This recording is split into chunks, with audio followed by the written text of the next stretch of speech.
Hare Krishna. Let me unmute. Hare Krishna. Roy Campanella. When I was a kid, there was a catcher for the Brooklyn Dodgers and the LA Dodgers. Roy Campanella. That's right. My dad would always get asked that. Are you related to Roy Campanella?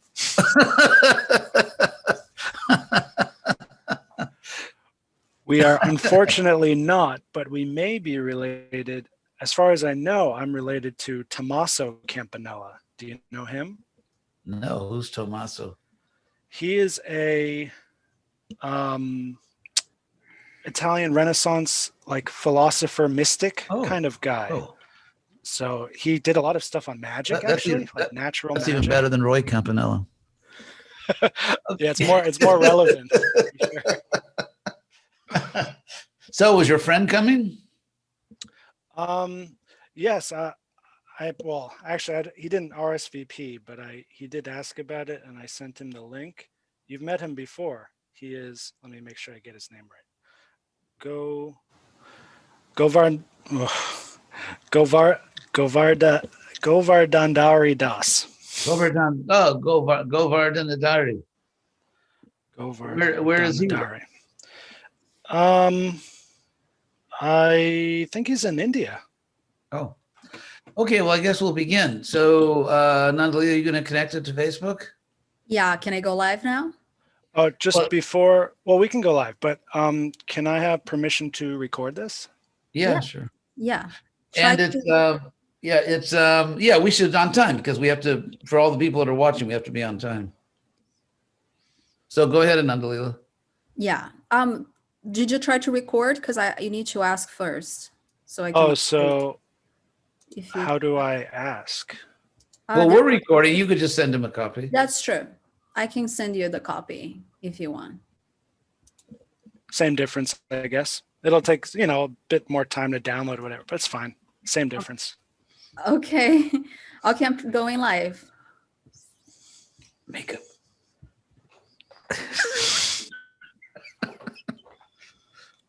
Hare Krishna.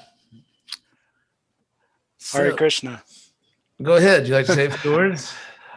Oh, yes. I figured maybe you would start with something, but for now, I'll just say thank you for once again chatting with me and associating with me.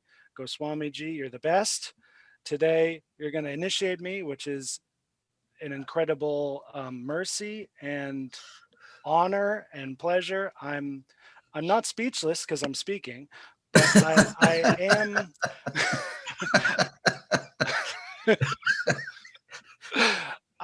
I am wordless on the best way to glorify you, your grace, and properly even conceptualize kind of what's going on now. So actually, I was hoping we could begin by saying, like, what are we actually doing here? Like, for a modern, very secular person like my family, like, what is this?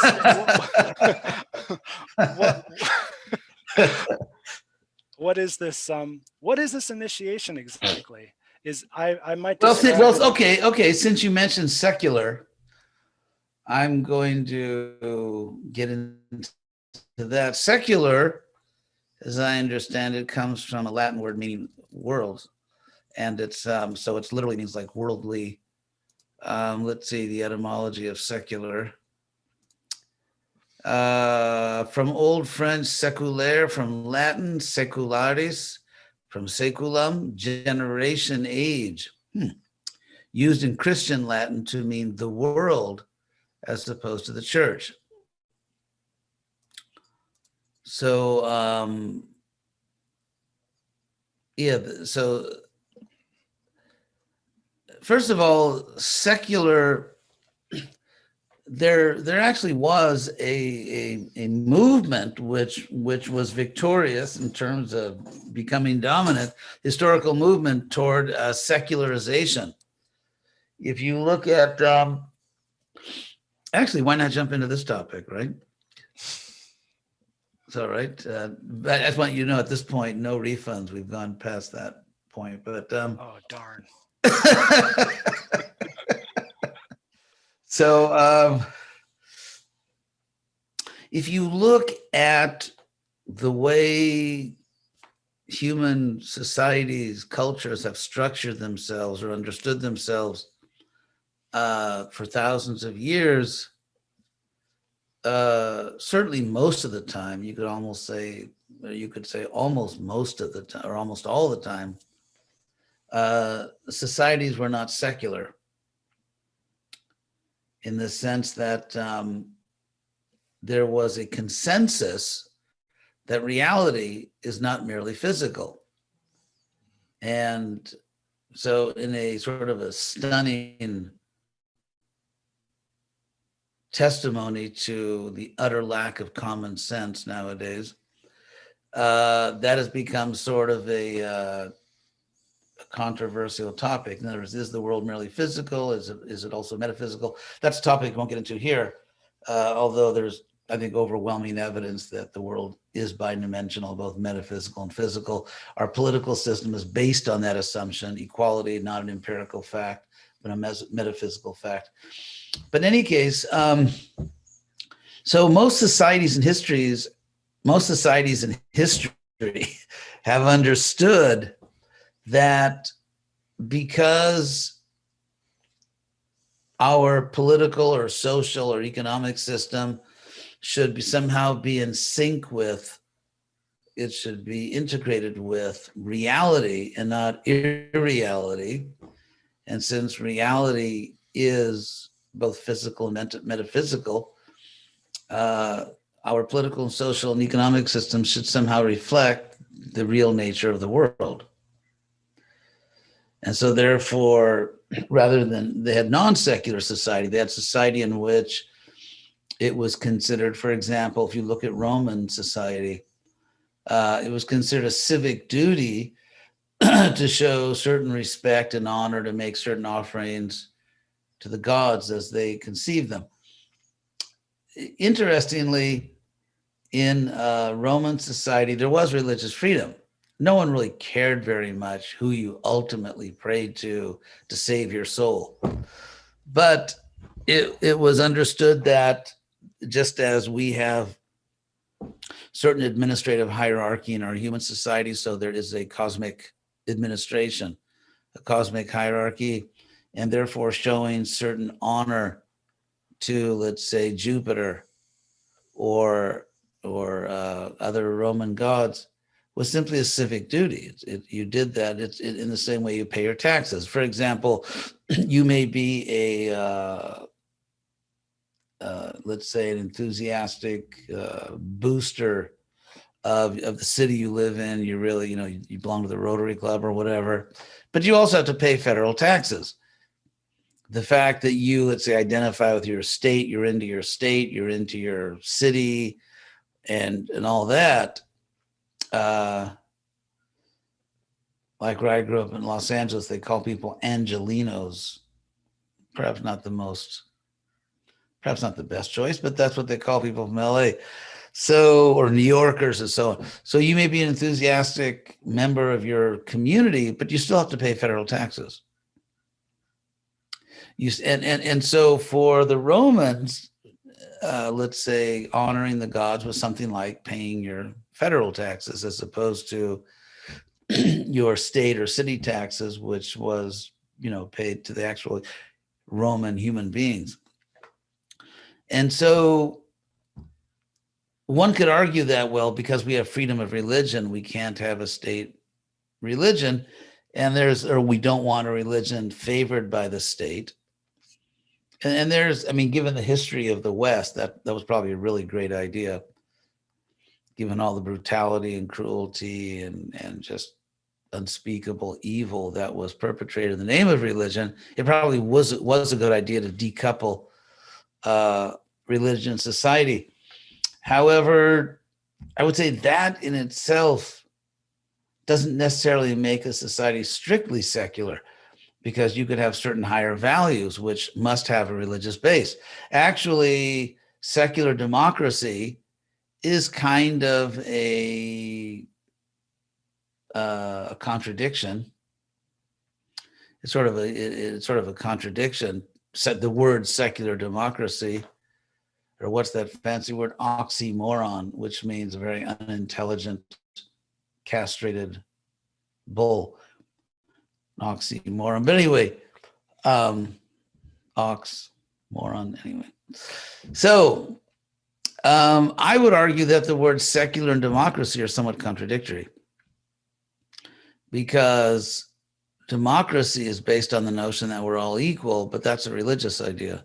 It's not an empirical idea. It's, although they try to make it empirical, but I mean, you won't even get into that whole quagmire of race analysis and all that.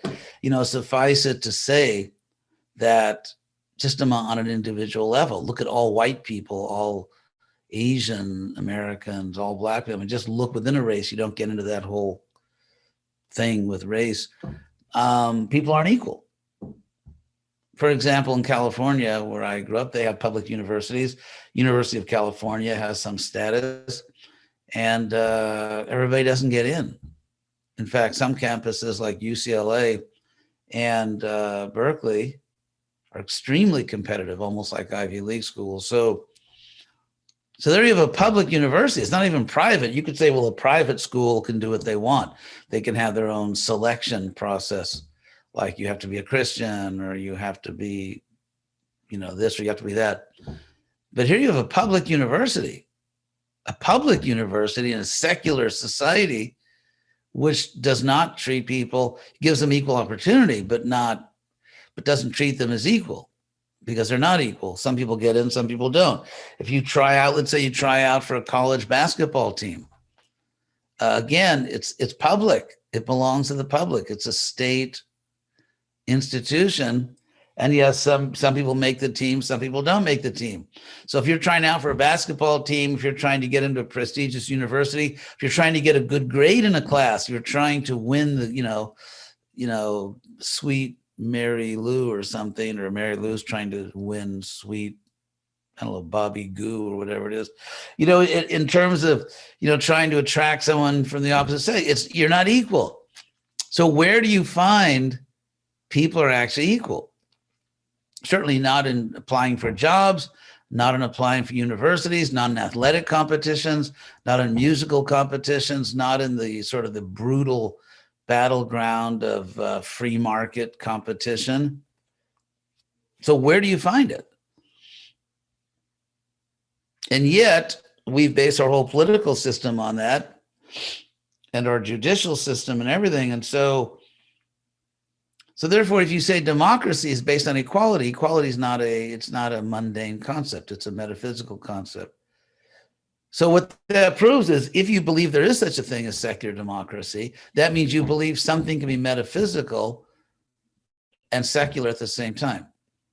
If that's the case, then one could argue simply that you can expand the inventory of metaphysical items which are considered appropriate within a secular society as public truths. Because if you have that one public truth of equality, which is obviously not empirical, then why not other public metaphysical truths? And if you do that, then at what point do you cross the line from the secular into the, I don't know, maybe there's a middle ground between secular and non-secular. You call it qualified secularism or qualified non-secularism, but still. So therefore, to say people are secular, I think it sounds intelligible, but I think upon further investigation, it's one of those innumerable words which is used somewhat thoughtlessly nowadays, because there's very little which is actually thoughtful nowadays. Anyway, so as far as the initiation, you know, it's an honest way to make a living for the guru. Just kidding. It's so initiation. The Sanskrit word is diksha. And it simply means that that one, so to speak, signs on the dotted line. If you look at sort of the nature of contracts, or sort of a nicer word, which sounds less crassly capitalistic, is a covenant. It's funny because contract sounds kind of, Mercenary. yeah, Almost. whereas covenant sounds sort of like, I don't know, the Old Testament or the New Testament, the New Covenant, so on. But a covenant is a contract. It's an agreement. And so we find in almost all areas of life is that when people are entering into relationships with other people or with groups, and they're serious about it, they agree to something. There's a formal agreement, which may be actually in writing. It may be registered with the government, as in the case of a deed. A deed, let's say you purchase a property and you get a deed, and so you register that. But and of course, in the Old Testament, the Jewish nation is known as the people of the covenant, in the sense that they have a covenant with God. And then you get a new movement, Christianity, claiming that God has sort of, I'm going to tear up that old contract and I'm going to give you a better deal. And so that was the whole idea. That was the argument for the Jesus movement. And I won't go into the history of that, which is quite a history. But the idea was that God is going to give you a better deal. He's going to tear up that old contract, and he's going to refinance your salvation at a lower interest rate or something. So it's the new covenant. That was the whole idea. This is now the new, currently valid covenant. If people make formal agreements to attend universities, they sign contracts for everything from baseball teams to the purchase of buildings. And so if you just look at life, marriage is a covenant. It's a sacred covenant in which two people promise certain things to each other. So one could argue, in fact, I will argue or claim here, that in virtually every serious aspect of human life, and by serious, I mean where something really important is at stake, people enter into formal agreements. And so the same holds true in spiritual life, because after all, it is a form of spiritual education. Just like if you go to Harvard, or if you go to Slippery Rock, which is the Harvard of its region, then you sign an agreement. You actually, let's say, you apply to a college. If they accept you, then you sign on the dotted line that you will do certain things, you will attend that school. So every area of life. So spiritual life also, we commit ourselves. It's a bhakti yoga is a covenant process. And the covenant is simply initiation. I really like that word covenant. It's really accurate to what's going on, which is, for me, from my perspective, I've been doing this sadhana, this spiritual practice for a while now, but to be able to publicly and explicitly declare, this covenant, this vow to continue and to really stay on track and to advance more in the future and so on. That's what I'm here to do. Another satisfied customer. Yes, another satisfied customer. So I figured, I have just some questions about, Sure. The specifics about rules and regulations and the vow and so on. And then there's the initiation ceremony. And then if we have free time, we can talk about other things. And I don't actually mind which order we do this in, but I figured we'd, just continue with the questions for a bit. Okay, well, go ahead. If you have questions, go ahead. Okay, so the first part of the vow, which is, I think, the simplest and most straightforward, is mantra meditation, chanting mantras 16 times 108 every day. My only question on this concerns carryover rounds. Like you have with the phone plans, or you have like the carryover limits. Yeah, you can carry. Yeah, if you don't finish one day, you can make it up the next day. Yeah. So this is something And I'm do willing to waive. sometimes. I'm willing to waive all the penalties too. Oh, wow. Today's really my lucky day. So, from most of the devotees and bhakti yoga practitioners I've met, it seems like, if you do like 15 rounds one day and then 17 rounds the next day to make up for it, that's not so bad. But if you have, like, let's say tomorrow you're really busy with work, so you do like 18 today and 14 tomorrow, is that the same thing, or is there something Yeah, different? that's not really kosher.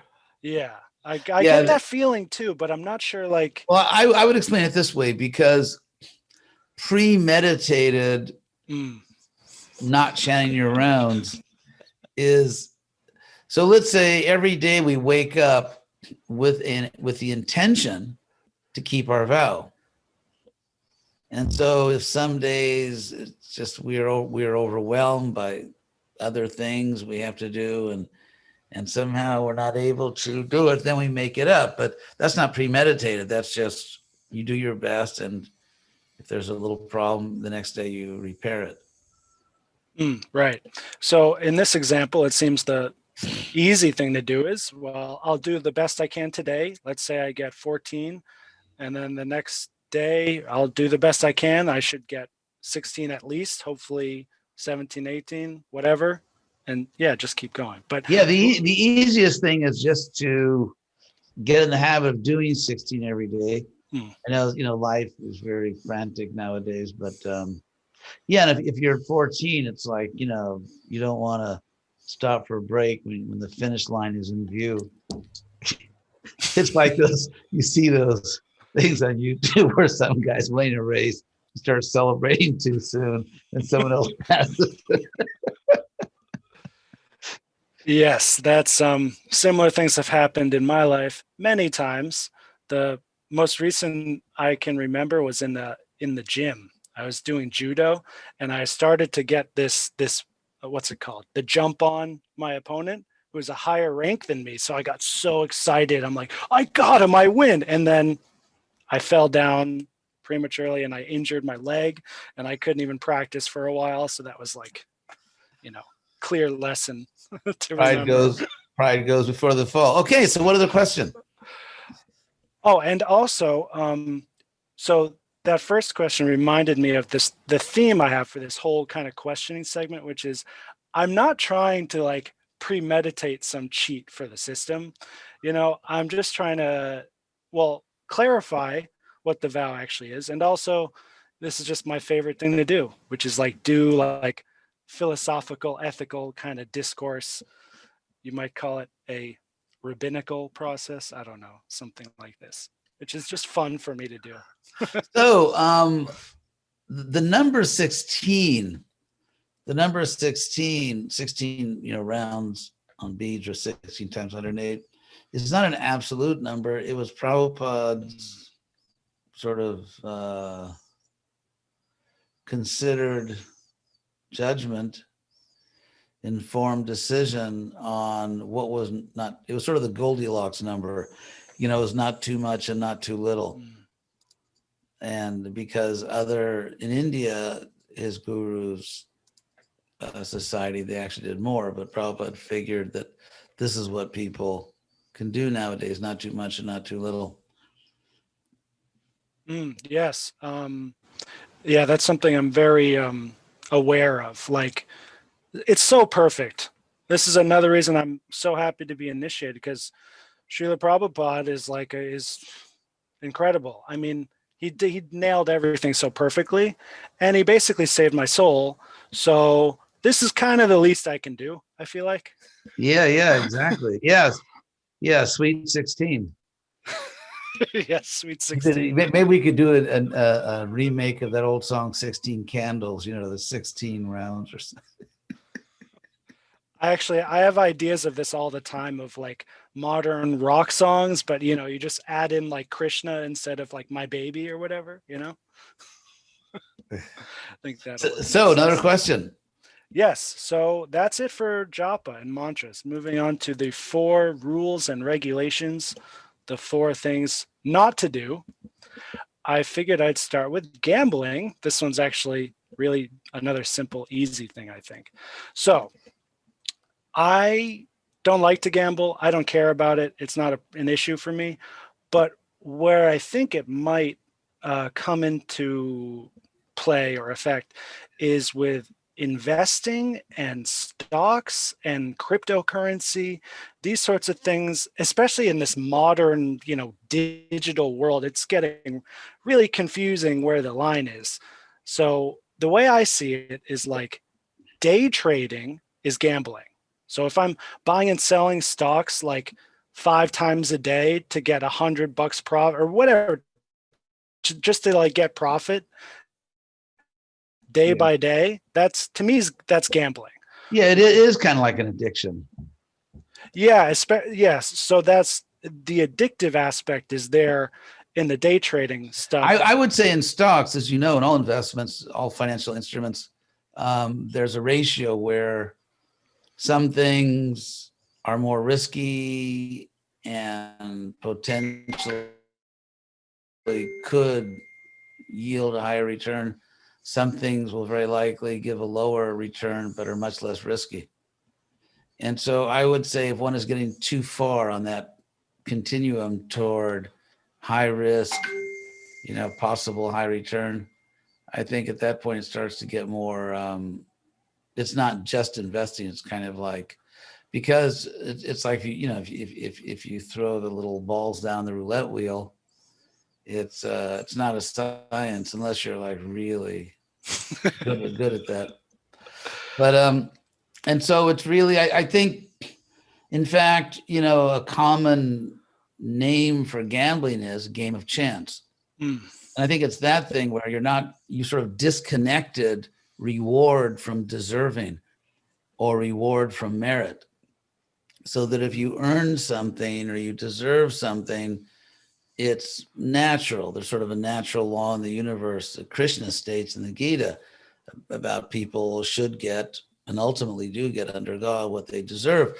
So a game of chance is cutting that vital connection between deserving and receiving. And in that sense, it sort of it defies the basic principle of justice. Mm. Because if someone, let's say, like they say, he lucked out, if someone's like a game of chance, and some person that doesn't know what they're doing just throws something down on the table and walks away with $1 million, you could say there's a higher justice because of karma. But this gets into the broader topic of, how the human world should somehow reflect the divine world, so that, for example, you could just walk down the street shooting people. I don't recommend this, but someone could walk down the street shooting people and saying, well, if it wasn't for their karma, it couldn't have happened. Let's say, even if that's true, but you can't take the law into your own hands. You can walk into the death row in your local penitentiary and just shoot all the condemned prisoners, but you're guilty of murder. Mm. So in that sense, even where higher principles are involved, like karma or whatever, we have to behave in this world on principles of justice. And games of chance are sort of rejecting that principle and saying that the whole purpose of my gambling here is to override the principle of justice and get not what I deserve, but just to get lucky. Mm. You could kind of see it as like a difference between a need and a want, kind of like that. I want to just demonstrate, I guess, the opposite extreme. So the first one I mentioned is like your day trading, hours every day, and it's addictive, and you get profit and loss, and you just keep playing this game. That's gambling to me. That would be against my vow. Now, on the other hand, if I, let's say, buy, I don't know, stock in Procter and Gamble with the intention of just holding it for like 20 years and just getting some dividend payments instead of just keeping it in a savings bank and getting slightly less interest, to me that doesn't feel or seem like gambling at all, really. No, if it's because even let's say if I have money in the bank under the FDIC limit, so it's all federally insured, but God only knows, how long that's going to last, especially if certain kinds of people get power. So, because we're seeing now a whole political class that really cares very little about the Constitution. So, so in that sense, you could say in the broadest construction, everything in this world is gambling. When you turn the key of your ignition, actually, I'm dating myself. When you turn your car on, however you turn your car on, maybe, some character, maybe some Godfather wannabe, put some bomb in your engine. So, I mean, really everything, I mean, you could say that everything in this world is risky. It's a dangerous world, but still something like Procter and Gamble. And of course I have to I'm required to say that I'm in no way endorsing Procter and Gamble. I'm not encouraging my disciples to buy Procter and Gamble ingredients for their personal hygiene. And I'm just kidding. You have to read this little thing, my lawyer gave me.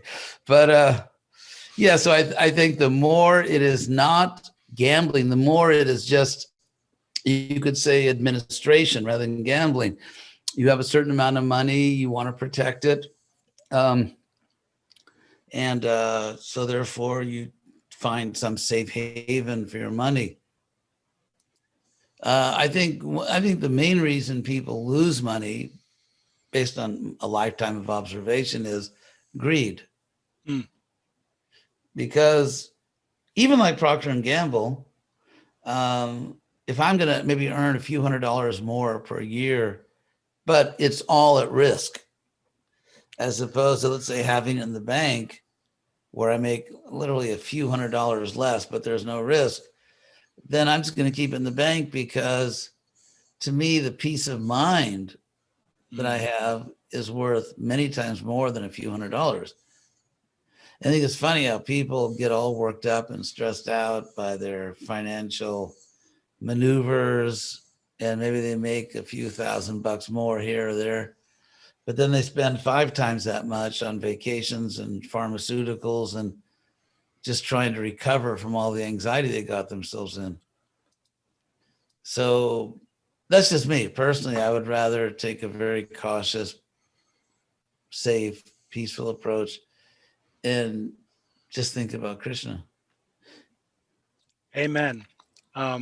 Peace. Yeah, peace is like, I don't know, maybe you could call it a cardinal virtue, but I do remember there's some verses in the Gita where Krishna talks about how if there's no peace, there's no intelligence. No happiness. If there's no intelligence, there's no happiness. You remember it more than me. Yeah, it's ashantasya kutak sukham. Where is peace? No, where is happiness for for a person that's not peaceful? Where is it? Like, rhetorical? Where is happiness? Like, where is the question of happiness? So, next question. Yes.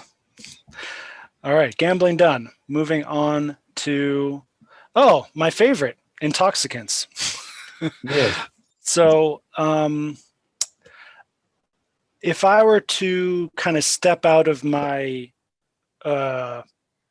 Bhaktivedanta bias, if that makes sense, and define like what is an intoxicant, I would actually not include entheogens in that category. Include what? Entheogens. So what are entheogens? It's a fancy word for psychedelics, basically. But entheogen, literally, I think the difference is entheogen means natural, like a plant. How do you spell that? How do you spell it? I can put it in the chat here. Entheogen. ENTHEOGEN. Gen. The root, is. it might come from the same root as theism, right? I would say it does go in the category of intoxicants for a simple reason. And obvious reason. Put another coin in the meter and I will tell you. So, and that is for this, it's really for the same reason as gambling. It violates the principle of justice in the sense that the real way one achieves peace and happiness and higher awareness is by earning it. Mm. And so an entheogen, I would put in the category of to use the sort of dramatic term, prohibited substance, because it's an attempt to get a shortcut. Mm. It's an attempt to achieve a higher state of consciousness without earning it. Now, so I agree, and especially from, well, there's many different perspectives floating around in my head, but what if for argument's sake that I am not doing, if a person is not is not doing it for a shortcut, but doing it as a just spiritual religious ritual in itself, kind of like ayahuasca. Maybe you've heard of that, but there's many of these. I would just say, in relation to what I already said, I would just come in with a ditto there. I think that psychotropic drugs may be justified if, let's say, someone has some type of emotional or mental ailment, and to bring them back to a baseline, to bring them back to sort of because to make them functional, to make them, to avoid, let's say, suicidal impulses or aggressive impulses. So right.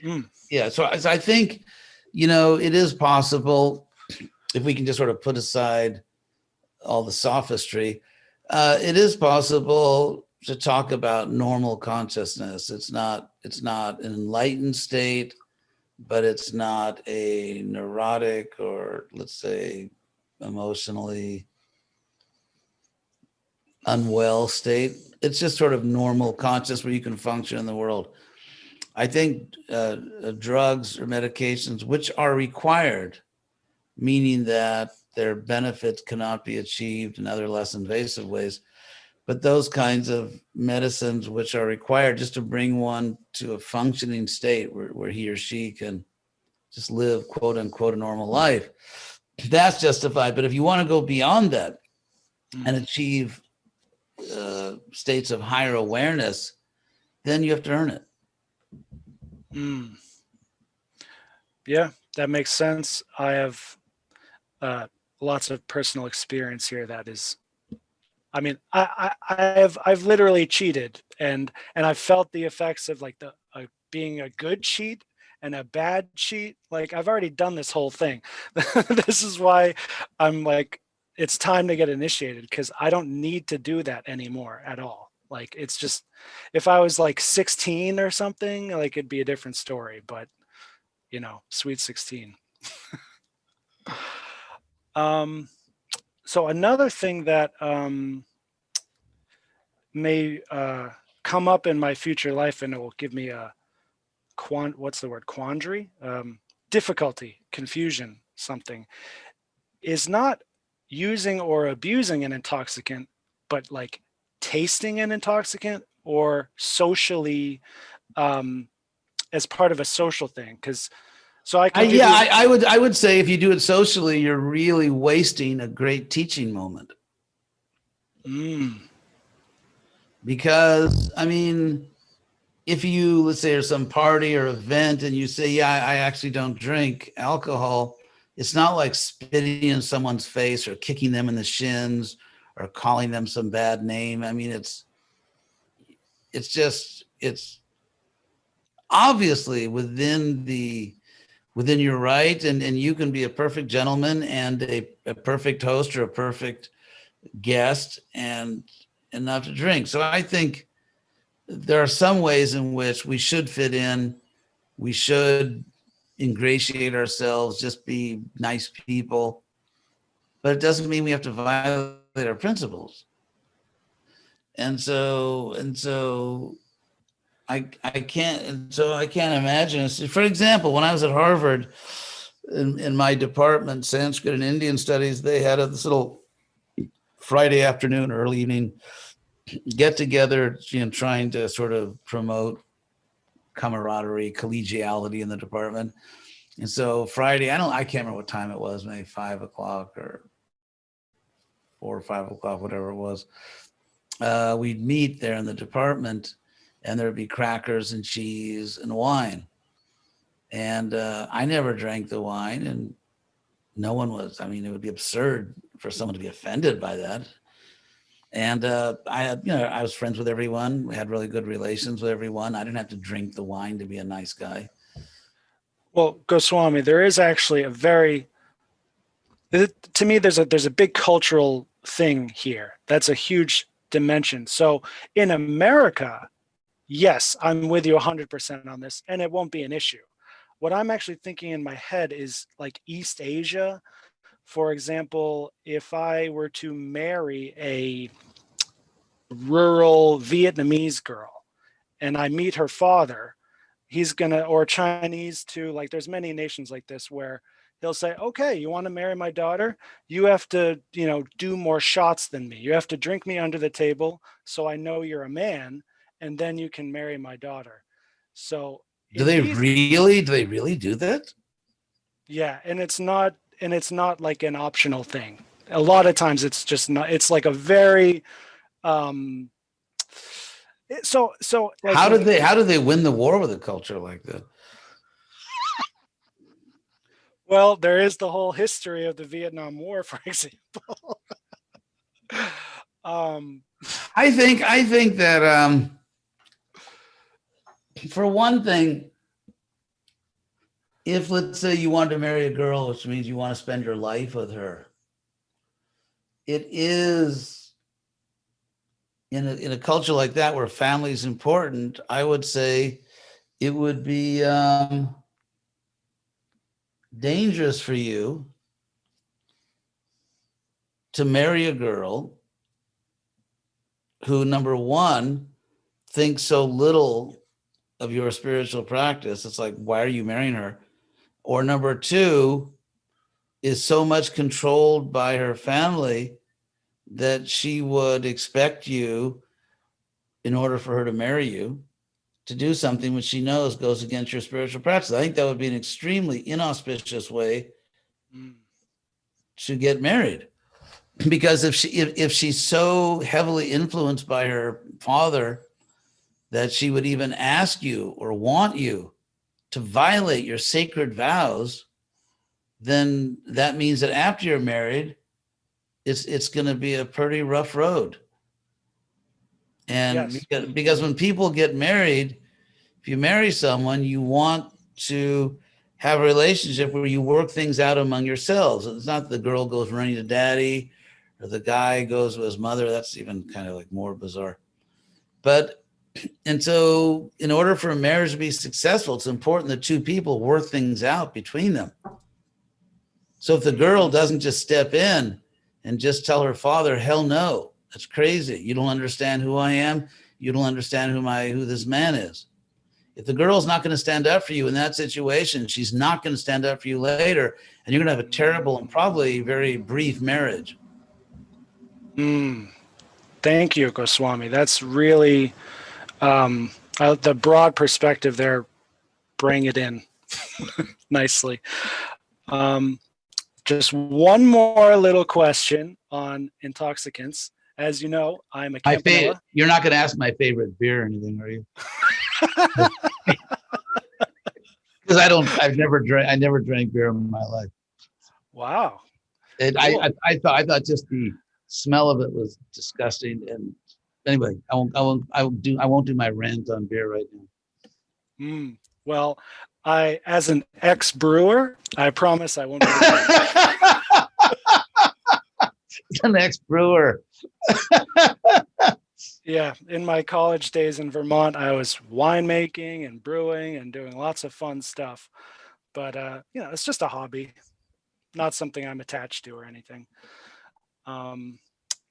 Okay, so as a Campanella who has never been to Italy, my ancestral homeland, I can romanticize a scenario where I meet my Campanellas, my families in Sicily, and they say, "Oh, it's you finally come back home. It's so great, and you have to try this wine that we've No, been doing because for-" first of all, if people, you can't, there's no way you're going to develop a meaningful, lasting relationship with people if you just hide everything about yourself. Then they're just relating to this fictitious little persona you've thrown up in front of them. And so if I was you, and if I was going to go visit le mie, my people in Italy, I think before I went, I'd send them pictures, videos, maybe do una zoom, dove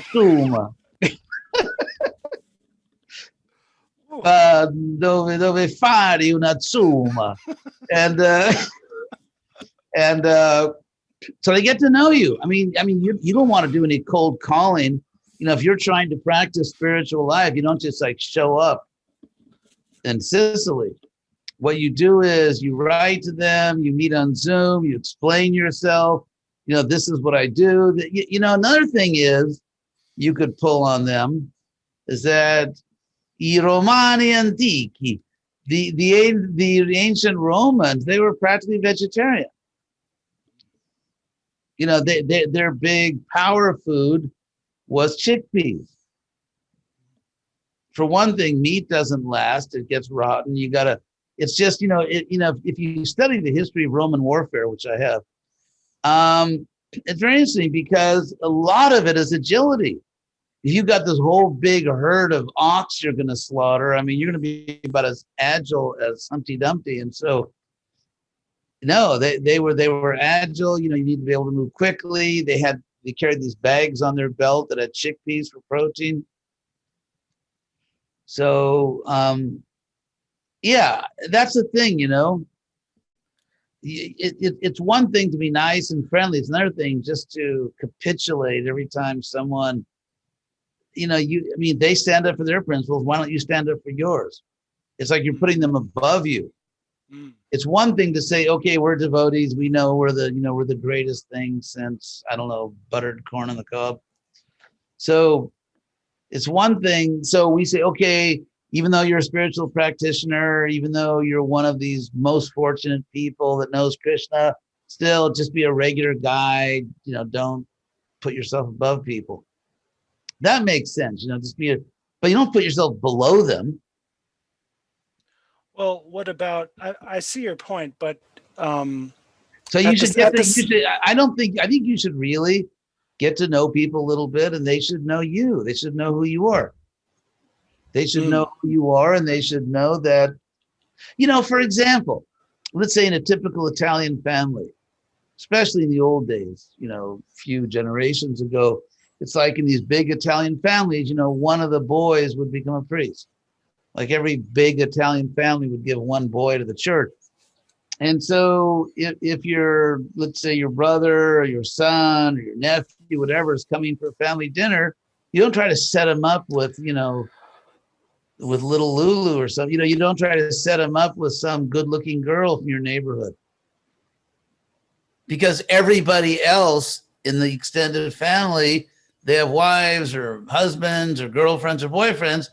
This guy's a priest. So in their own religion, they make exceptions. They understand that religious people have special vows they follow. So the Italians, frankly, more than most people, can understand religious vows. And that's our experience. And because I was in charge of Italy for a while, the co-GVC, and I speak Italian, and I really like Italy. I always have a great time when I go there. And so I spent time in Italy. I know something about Italy. In my experience, of course, Sicilia is, that's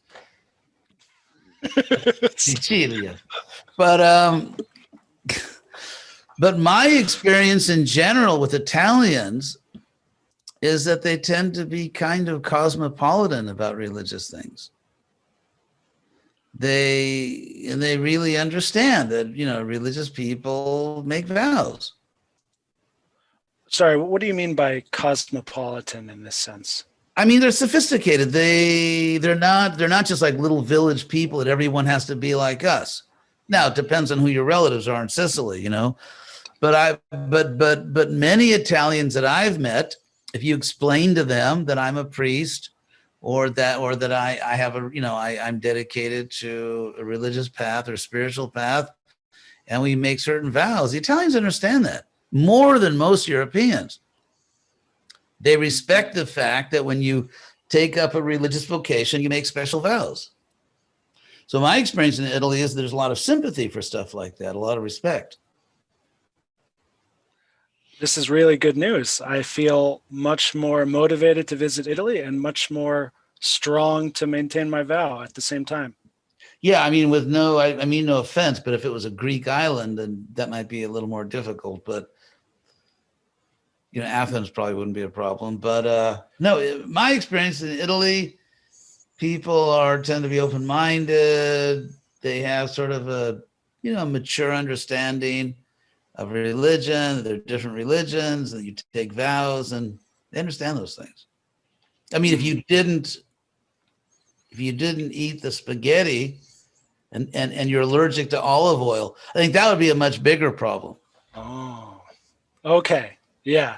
So, a big part of this is I'm not totally in knowledge about Italian culture. No, my experience is Italians tend to be nice people. If you take the time to explain to them,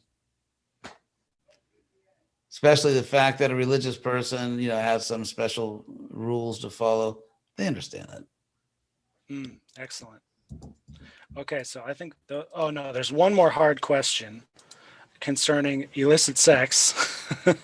So that's funny. It sounded like to elicit sex, which means to kind of try to obtain it, to elicit sex. Yeah, no eliciting sex.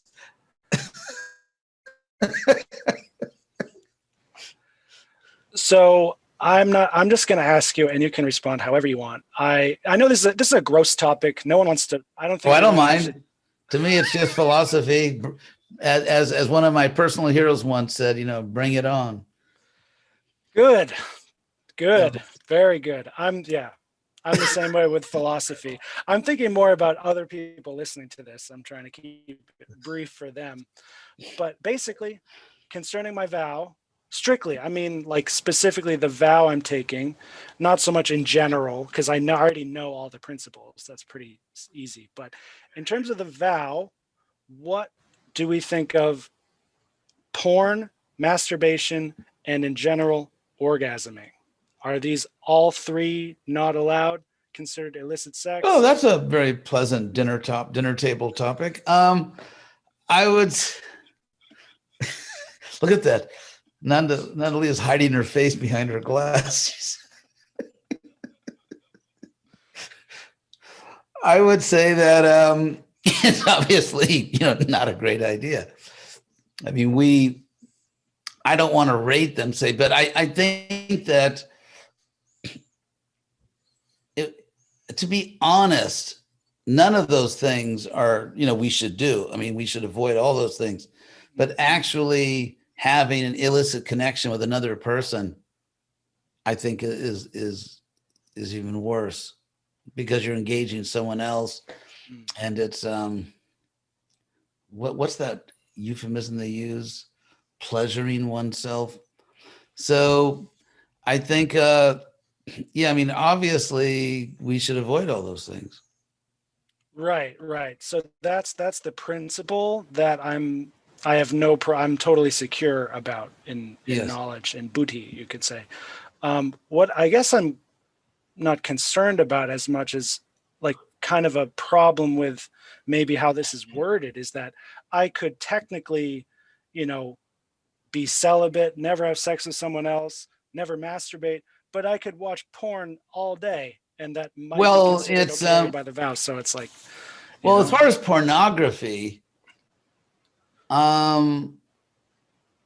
mean, clearly there's something wrong there. If you're trying to be a serious spiritual practitioner, I remember at Harvard Divinity School, there was one guy, his name was Ron something, I can't remember his name, but he was a nice guy.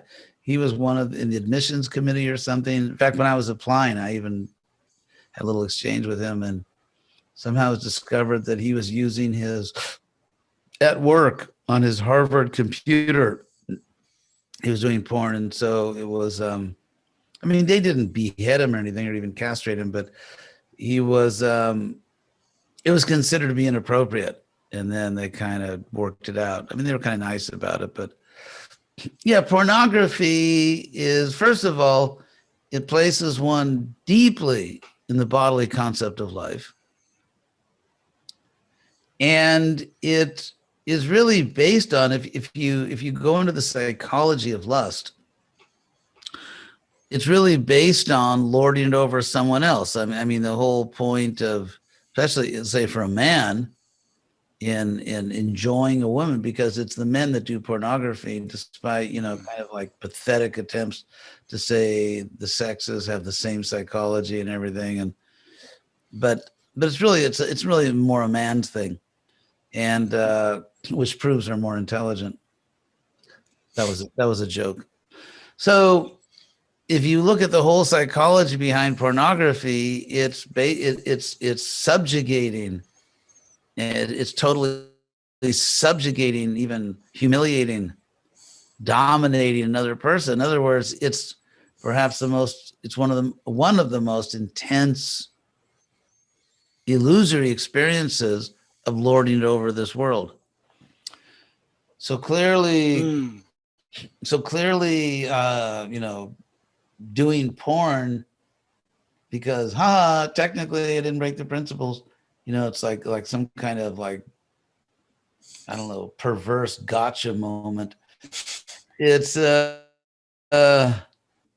I beat the system. Clearly it's going to seriously damage one's spiritual life. Yes, absolutely. I think the main reason I have to ask about this is because, like you said, this is a problem for men, and it's a very serious problem for male-bodied persons. Yeah, to use the sort of the easy and very brief ISKCON term, male-bodied living entities, as opposed to men. So, much shorter, but much less descriptive, single syllable, monosyllabic word, men. So, it's obviously certain things we just shouldn't do them. And if someone has an addiction or something like that, then, work on it. Just recognize it, that I shouldn't be doing this. It doesn't mean it doesn't mean someone's a bad person or evil or should be cast out of society and, locked in a room and forced to listen to public radio fundraising drives as the most cruel form of punishment imaginable.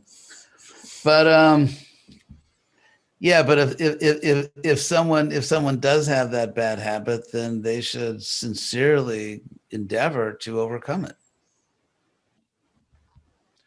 I agree completely. And fortunately, I don't have any addictions to any of this stuff. If I did, I'd be in a very different situation, I think.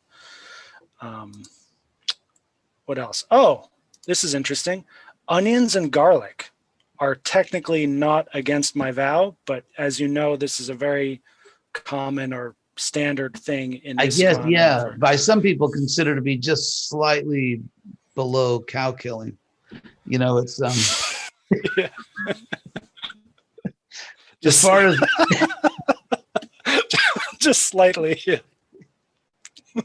As far as onion and garlic, I would say that first of all, it's a Pan-Asian idea.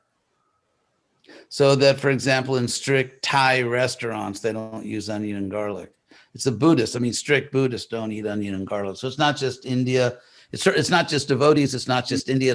It's actually a Pan-Asian thing. And so they believe they believe that ingesting, which is I could have just said eating, but I wanted to impress you. So ingesting onions and or garlic somehow harms or lowers or contaminates your consciousness. And I would say there would have to be some scientific basis for that. I did see a very long lecture about this, and the devotee, the Prabhu, he mentioned that he mentioned many verses in different Vedic texts that that show how it is slightly less than cow killing to eat onions and garlic. But as far as I know, I don't know any Shastric references in the Bhagavad Gita, in the Srimad Bhagavatam, or the Chaitanya Charitamrita that mention onions and garlic. Am I right about that, or is there some shlokas that we need to know? I don't know the Sanskrit word for onion and garlic. There must be one.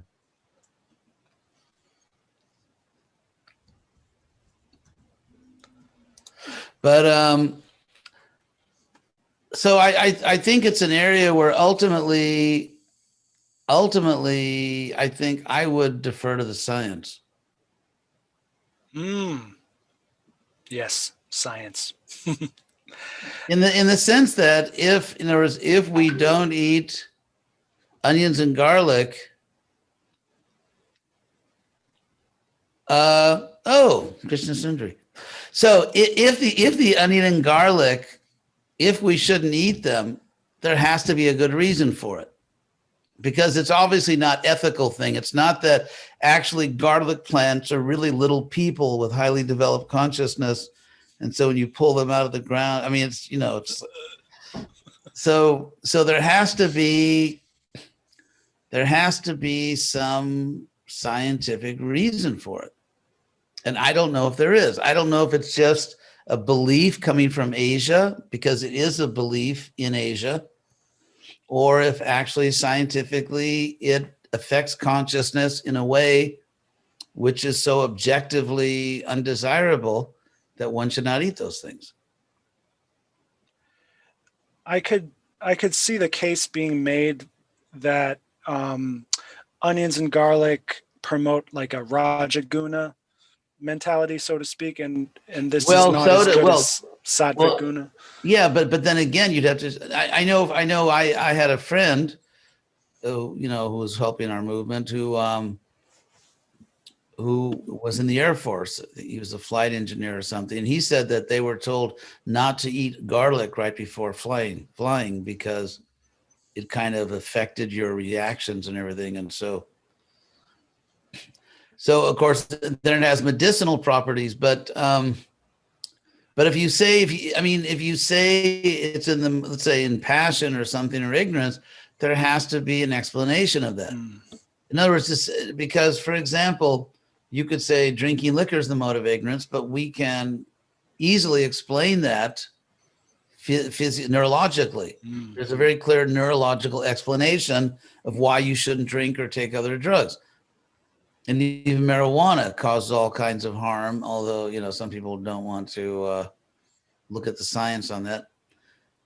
So as far as, if you look at the food that's typically offered to deities in Hare Krishna temples, a lot of it is just like blatantly passionate. Yeah. That's why I brought it up, is because if that was the argument someone was making, then there's no gravity to that, I think. So I would personally, not just because, I want to eat, fried onion rings or something, but I think it would be very good to find what is a scientific basis for that, for all the principles, whether it's, let's say, the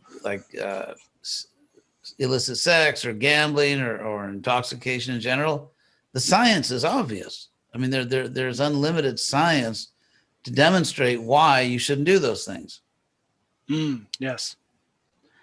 And even, for example, preserving the sanctity of marriage, not having sex outside of marriage. There's all kinds of social science research about that. So as far as onions and garlic, it would be nice if someone actually proved that there's significant harm from onions and garlic.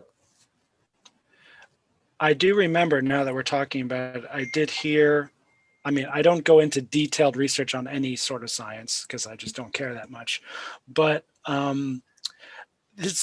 I think it has to do with the effect that garlic has on our nervous system. Like, that's why it's medicinal, is because it has that strong effect on our nervous system. I think that's why it's bad, is when you start Okay, to but do it again, too much okay, recreationally, then it's but then again, we just need the science. That's all. Yeah. Someone needs to show us the science. I'm not saying that we should eat onions and garlic, but I want to see the science. Yes, I'd be curious about that too. As long as Okay. you can package it to me in a headline in a 30-second article, I'll be happy to read it. So next question. So we're going a little overtime here. So next question. Okay, almost done. Or are we done? Okay, here's a fun one. Oysters have no nervous system and they grow like plants. What is an oyster? Is it meat? Is it in between meat and plant life? What is an oyster? God, I'm trying to remember that class I took in oysterology. I mean, obviously I didn't. So again, it's according to their place in the animal kingdom, oysters are bivalve, you knew that, mollusks.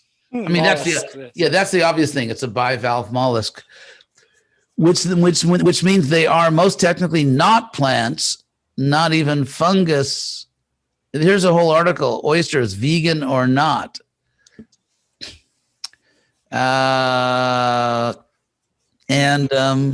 This is how I heard about it. I was on some vegan site and I started reading some things that, well, that's interesting. Oysters protect their soft bodies by snapping their shells tightly closed at the first hint of dangers. Plants also have defensive response mechanisms. So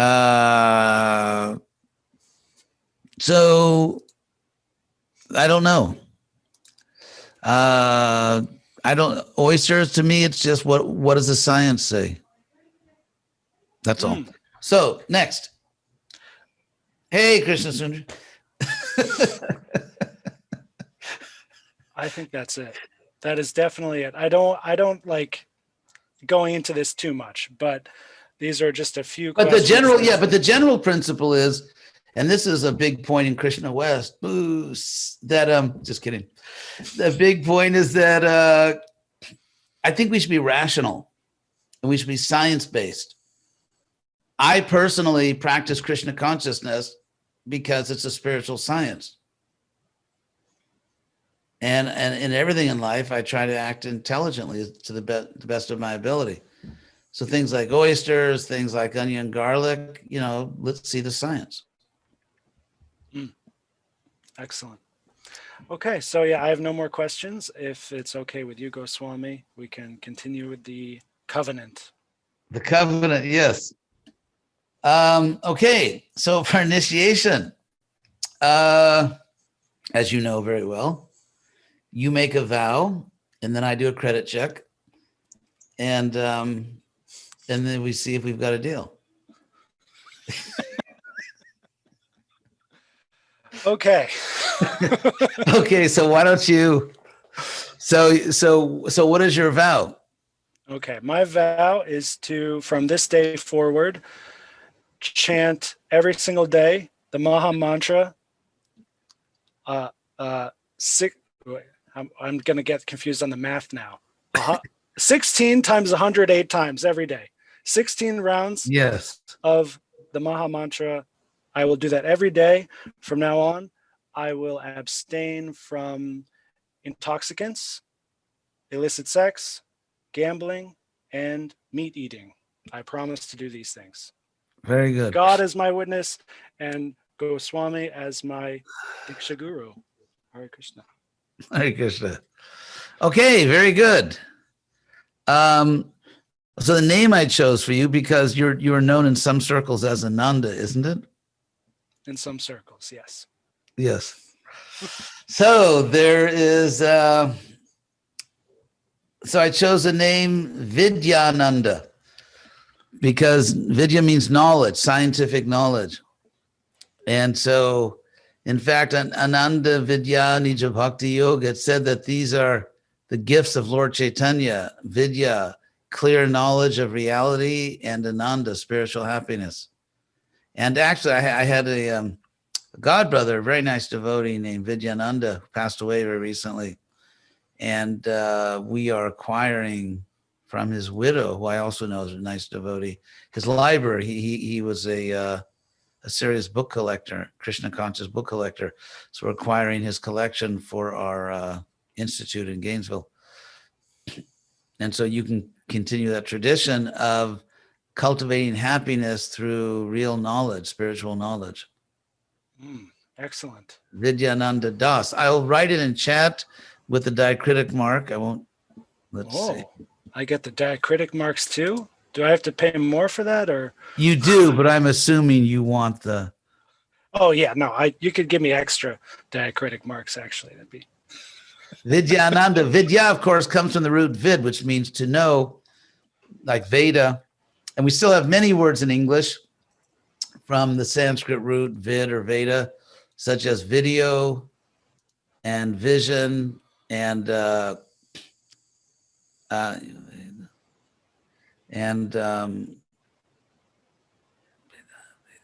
Italian, the verb to see, because knowledge is always considered to be seeing, like the sages or seers. The verb to see in Italian is vedere. So if you say io vedo, I see, there's I see. Vedo means I see in Italian, of course, in the Latin.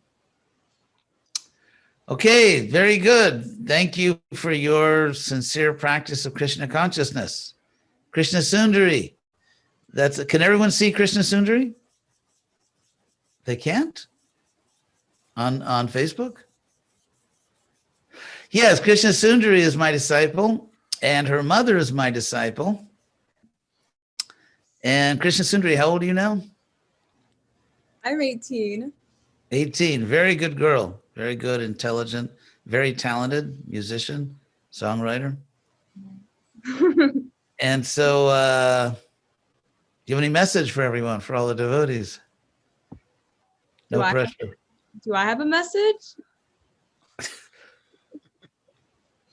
Oh. Wow, it's a lot of pressure to put on me. I was just here for viewing. Krishna Sundari's mother, Ananda Leela, handles all of our communications, programs, and everything. Do you have a message? No. Wait, that's Ananda Leela is the mother? Yes, I know. No one believes that. Yeah, they look like sisters. Right? Don't take that the wrong way, Krishna Sundari. Yes. They're not saying that you look very old. It's the opposite one. Yes. I was about to be super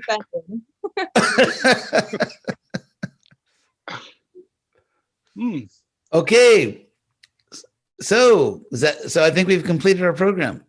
We have completed our program. On one final note, I will say there's actually one very massive thing we forgot, Goswami, which is preaching. So I remembered, it might have been on an email or in some correspondence, you said I should make the vow of japa and 4 rules and regs, and also try to do something to serve Prabhupada's movement. Yes. Actually, Prabhupada had this simple initiation vow, 4 and 16. And so I think that we should not add on to that. It's like that old saying, don't try to be more Catholic than the Pope. And so I've heard sometimes like gurus will say, add on to the vow, but that's Prabhupada's vow. I will say that if we want to advance, if we want to really understand Krishna consciousness, we have to try to help others, because you can't, selfish people just don't make a lot of spiritual advancement. And so the more we try to help other people to understand Krishna, the more we understand it. No question. So I was thinking, yes, I know this is not part of, the explicit vow, and we don't want to change Prabhupada's wishes here.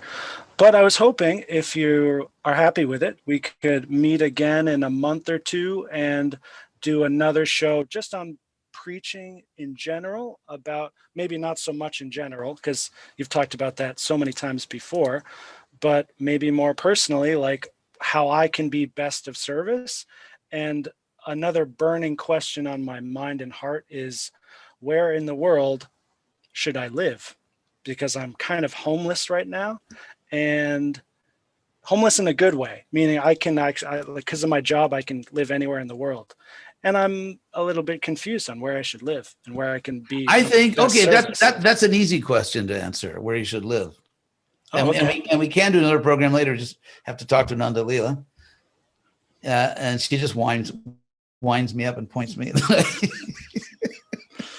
So as far as where to live, we should live in that place where we can best serve Krishna.